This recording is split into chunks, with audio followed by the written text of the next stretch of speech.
Bienvenidos a Economía en Breve número 394 del 15 de diciembre del 2024. Se nos está terminando el año y es la bonita época de comenzar a pensar en los propósitos para el año que se acerca, como por ejemplo tener una alimentación más saludable con más verduras y más frutas, así que el 2025 voy a pedir doble ración de cebolla, cilantro y piña en los tacos al pastor. Les recuerdo que luego de este programa nos tomaremos un par de semanas para regresar con todo el domingo 5 de enero con el programa regular. Si ocurre algo importante, y parece que vienen por ahí algunas cosas, pues es probable que haga alguna cápsula pequeña para que estén atentos a ella. Y si puedo, les dejaré un par de programas con algo especial. Les recomiendo que carguen bien sus baterías de gratitud y optimismo porque el 2025 va a comenzar con gran intensidad, especialmente porque tendremos la versión 2.0 de Trump en la presidencia de los Estados Unidos.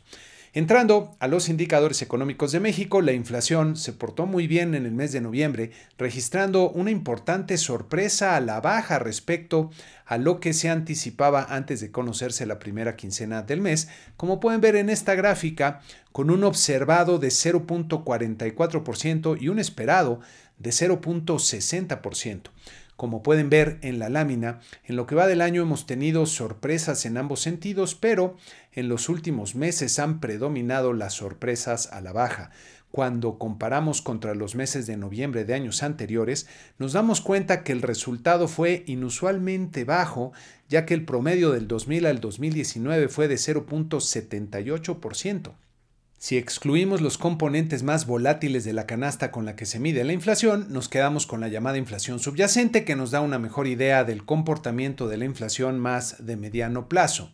En este caso, la inflación subyacente de noviembre presentó una fuerte sorpresa a la baja al resultar mucho menor a lo que se esperaba, 0.05% contra 0.21%, marcando una nueva sorpresa a la baja que se acumula a las otras que hemos tenido en el año, como pueden ver aquí. Si comparamos contra los meses de noviembre de años anteriores, podemos ver que el resultado de este año fue muy inferior al 0.22% que podríamos considerar usual. La inflación a tasa anual, aquí en la línea azul claro, se redujo un poco para alcanzar 4.55%, aunque todavía no le alcanza para marcar un cambio claro de tendencia a la baja, digamos consistente como vemos en esta gráfica. La inflación subyacente, aquí en la línea amarilla, siguió descendiendo para alcanzar 3.58%, lo que desde luego es una muy buena noticia. Al interior de la inflación subyacente, el componente de servicios en la línea amarilla de esta gráfica registró una tasa anual de 4.90%, mostrando una baja apenas perceptible, lo que revela que aún hay algunas presiones por el lado de la demanda que pueden complicar el descenso de la inflación más adelante.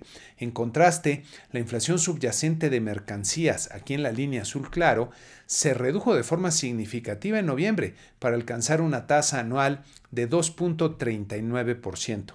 En este cuadro resumen del INEGI podemos ver que la gran sorpresa de este mes se concentró en las mercancías no alimenticias de la parte subyacente, al parecer debido a ofertas, diría, más importantes en algunos artículos electrodomésticos con las promociones de El Buen Fin. De esta forma, la inflación se está portando bien en estos últimos meses, aunque a tasa anual todavía se encuentra lejos de la meta. Será muy importante ver los resultados de enero y febrero del 2025 sobre todo, para confirmar si efectivamente continúa el descenso hacia la meta o si nos llevamos alguna sorpresa ahora en sentido contrario, conforme los inventarios importados se revalúen con un tipo de cambio más elevado y si el nuevo aumento al salario mínimo comienza a tener un impacto más perceptible sobre los precios. Ya veremos.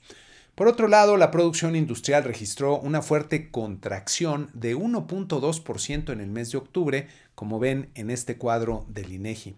A pesar de la magnitud de la caída, la producción industrial parece atorada en una tendencia lateral de estancamiento en el último año, aunque por ahí presentó un pico, diría bastante inusual, en octubre del 2023, como vemos aquí en la gráfica. Las manufacturas, que son el componente de mayor peso en la industria, cayeron con mayor fuerza 1.9%, manteniéndose en una situación de estancamiento en lo que llevan ya más de 2 años, como vemos aquí. Al interior de las manufacturas, el componente de maquinaria y equipo cayó con fuerza en noviembre 2.4% y presentan una clara tendencia descendente en los últimos 2 años, y esto es una mala noticia. También la industria de productos metálicos se contrajo de forma notable, un 3.5%, quedando estancada en el periodo posterior a la pandemia hasta la fecha, como vemos en esta gráfica. La importante industria alimentaria se contrajo 1.1% en el mes y, como pueden ver en la gráfica, sigue estancada desde hace casi 2 años. El segundo componente más grande de la industria es la construcción, que, como ven aquí, creció con fuerza en octubre 0.5%, aunque se mantiene lejos todavía del pico alcanzado en la última parte del 2023. El componente de edificación al interior de la construcción creció con fuerza 1% en octubre, continuando con una clara tendencia ascendente, como pueden ver aquí. En un contraste muy marcado, la construcción en obras de ingeniería civil siguió en picada, ahora cayendo 1.6%, alcanzando niveles incluso por debajo de los que mostró del 2011 al 2015. Ya se acabó la magia en este sector de la economía. Lo que estamos viendo, diría, es la pérdida de impulso de las obras faraónicas que se hicieron en la administración anterior. Por cierto, ¿saben por qué la industria textil está siempre de moda? Porque sabe cómo manejar los hilos del mercado. Bueno, ya les había prometido algo de humor. En otro tema, la agencia calificadora internacional Standard & Poor's ratificó la calificación de la deuda soberana de México en BBB en moneda extranjera y mantuvo la perspectiva estable. La agencia explica que el gobierno de Claudia Sheinbaum se ha comprometido a reducir los déficits fiscales de México y a estabilizar las finanzas públicas y el nivel de endeudamiento. Señalan también que las posibles disputas entre México y Estados Unidos sobre comercio, inmigración y otros asuntos probablemente se gestionarán de una manera pragmática que sustente la estabilidad económica.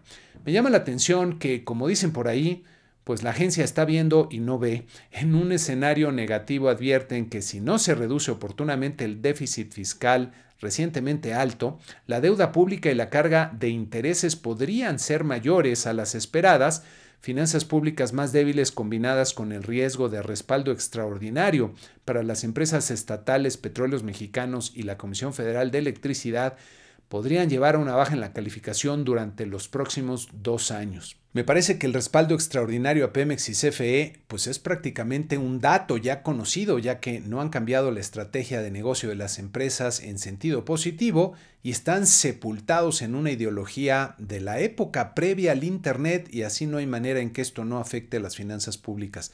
También advierten que acontecimientos inesperados que debiliten la percepción de los inversionistas y la inversión, tales como retrocesos en la relación con Estados Unidos o consecuencias económicas negativas derivadas de los controvertidos cambios recientes al Poder Judicial, podrían socavar la estabilidad macroeconómica y conducir a una baja de la calificación. Nuevamente, los acontecimientos inesperados que señalan, pues ya ocurrieron, y las consecuencias negativas, pues ahí se ven venir. Como quiera que sea, la agencia le da más tiempo y un nuevo voto de confianza al nuevo gobierno para corregir el rumbo, cosa pues que no se ve que vaya a ocurrir. De hecho, en el entorno político de México se pusieron interesantes las cosas. Para empezar, la Cámara de Diputados aprobó el presupuesto para el 2025, pero realizó ajustes a la propuesta presentada por Hacienda.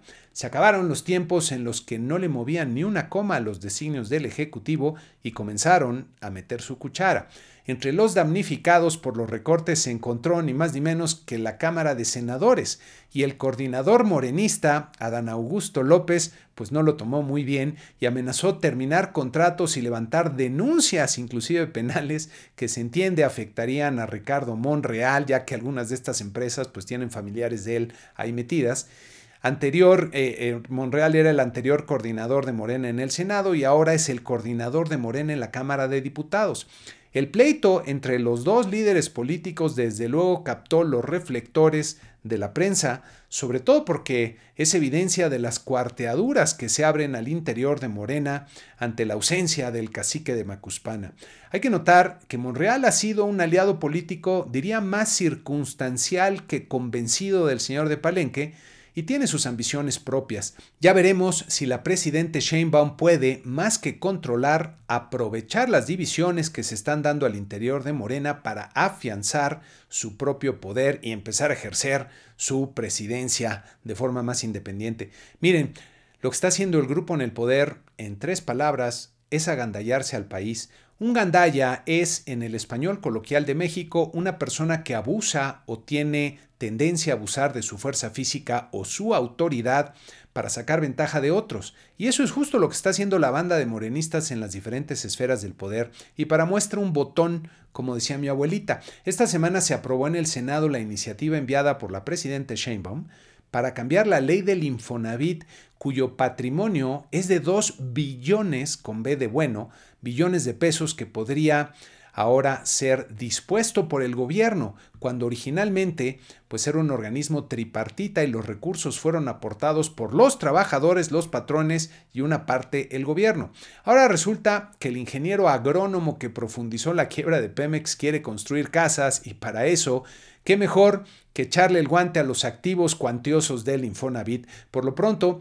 ya saltaron muchos sindicatos en contra de la medida, pero como hemos visto en muchas otras iniciativas, este grupo no escucha ni atiende razones, simplemente agandallan. El problema es que la prosperidad de la economía es afectada negativamente cuando florece el agandalle, ya que se pierden las sinergias que se generan con la cooperación voluntaria de las personas de bien, diría, porque el gandalla arrebata simplemente lo que otros han producido. Este agandalle creciente será uno de los factores que, en mi opinión, frenará a la economía durante el 2025. Pasando a los datos de la semana en Estados Unidos, la inflación al consumidor salió nuevamente acorde a lo esperado en noviembre, en una buena noticia, pero ojo porque se mantiene elevada para la meta que persigue la Reserva Federal, lo que representa pues un foco amarillo del entorno. La inflación general fue 0.31% y como vemos en esta gráfica que presenta los meses de noviembre de años anteriores, fue un resultado relativamente elevado al quitar los repuntes que vemos del 2021 y el 2007. En esta siguiente gráfica de las variaciones mensuales puede verse que el resultado de noviembre fue en el rango alto, cercano a los picos que se registraban antes de la pandemia. Excluyendo alimentos y energía, el llamado núcleo de la inflación fue también de 0.31% mensual, que estaría por arriba del 0.17% que podría considerarse usual para este mes en el periodo prepandemia. En esta otra gráfica puede verse que la variación mensual de noviembre quedó por arriba del observado antes de la pandemia, lo que quiere decir que todavía no está en los niveles compatibles con la meta de la Reserva Federal.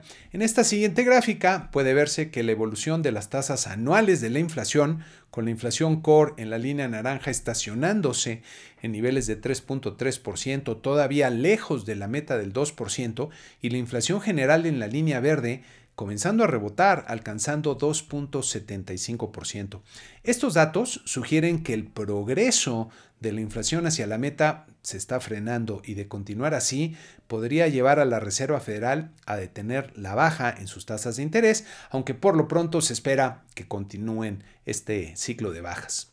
Por otro lado, en el entorno global, el Banco Central Europeo recortó en 25 puntos base su tasa de interés de referencia a un nivel de 3%, eliminando la mención a mantener tasas de interés restrictivas, lo que abre el camino, diría, y también así lo interpretan los inversionistas, hacia una tasa neutral que podría estar por lo menos cerca del 2%. Aunque no se comprometen en ningún camino establecido para la tasa de interés, los mercados anticipan que la baja en las tasas continuará de forma consistente en el 2025. En otro evento que diría es histórico y tendrá importantes repercusiones en el entorno geopolítico, finalmente cayó el dictador Bashar al-Assad de Siria, que huyó de su país para buscar refugio en Rusia, luego de que tropas yihadistas insurgentes pues tomaran la capital de Damasco, forzando su huida y el debilitamiento de la alianza que se ha establecido de alguna forma u otra por Irán, Rusia y el Hezbollah. Israel aprovechó la caída para destruir diferentes instalaciones militares de Siria, fortaleciendo su posición en la región. Lo ocurrido sigue cambiando el balance de fuerzas en esta región, diría favoreciendo a Israel y Estados Unidos y sus aliados, justo previo a la llegada de Trump en Estados Unidos. Entonces el entorno geopolítico está cambiando notablemente, sobre todo ahora en Medio Oriente. Pasando a los mercados financieros, esta semana se observaron movimientos mixtos entre los que prevalecieron las bajas en los mercados accionarios de nuestra muestra, con el promedio de los 10 índices que seguimos perdiendo 0.3%, como pueden ver aquí en esta lámina. La Bolsa de Valores de México tuvo otra semana buena al ganar 0.5% y terminar en las 51.620 unidades. Vamos a ver, por cierto, si llega el rally navideño a los mercados, que es casi una tradición. Habrá que estar pendientes en las siguientes semanas. El tipo de cambio presentó vaivenes muy acotados con una baja apenas visible para terminar en 20.15 pesos por dólar. La semana que inicia tendremos bastante información importante que comentar en México, comenzando el lunes con el resultado de la encuesta de expectativas que realiza Banco de México. En esta ocasión, como hay un periodo de tiempo más corto por las vacaciones de diciembre, casi no hay cambios relevantes en los pronósticos de la encuesta. El martes salen los resultados de las ventas comerciales de octubre aquí en México. El miércoles, cifras de oferta y demanda agregada del tercer trimestre y la encuesta Citi. Ahora es nada más Citi el que realiza la encuesta tradicional quincenal de expectativas en el mercado. El jueves tendremos el indicador oportuno de la actividad económica y desde luego destaca la decisión de política monetaria de Banco de México, para la que se espera pues una baja de 25 puntos base, aunque en una de esas nos llevamos una sorpresa navideña y la baja se da de 50 puntos base. Me inclino a pensar que serán 25 puntos base de baja, ya veremos. En Estados Unidos tendremos también varios datos: ventas al menudeo del mes de noviembre, producción industrial también del mes de noviembre.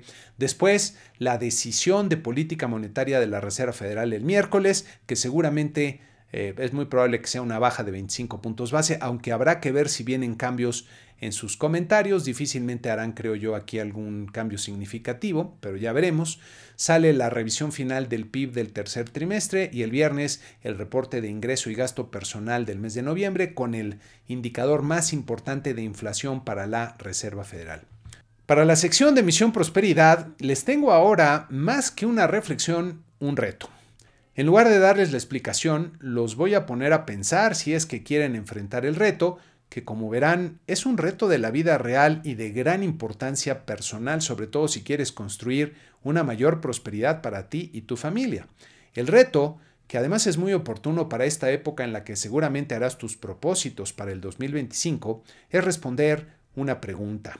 Para alcanzar los objetivos que te propongas, usualmente vas a requerir desarrollar varias habilidades diferentes dependiendo de lo que quieras lograr. La pregunta es: ¿cuál es la habilidad personal que te conviene desarrollar primero y que por lo mismo tal vez sea la más importante para facilitar la obtención no solo de una mayor prosperidad, sino de todos los objetivos que te propongas? Si tienes alguna respuesta que te convenza, por favor compártenla en los comentarios del video de YouTube, o mejor aún, mándame un correo para compartirla. Desde luego que yo tengo una respuesta que les voy a compartir en el primer programa del 2025, y es una respuesta que me ha costado, diría, un buen trabajo y esfuerzo para dar con ella, pero me parece que vale la pena y ya veremos si coincidimos en la respuesta a esta importante pregunta. Te recomiendo, por cierto, que si tomas el reto en serio, te pongas a pensar en papel, es decir, a escribir en una hoja de papel tus pensamientos sobre el tema, ya que esto ayuda enormemente, como verás si es que lo haces. Así que, pues ahí tienen el reto. Y con eso terminamos este programa número 394 de Economía en Breve. Les deseo que pasen una temporada decembrina llena de alegría en compañía de sus seres queridos y que el 2025 venga cargado de bendiciones para ustedes y los suyos, y que se abran los caminos hacia la prosperidad que estamos buscando. Felicidades y nos vemos en enero.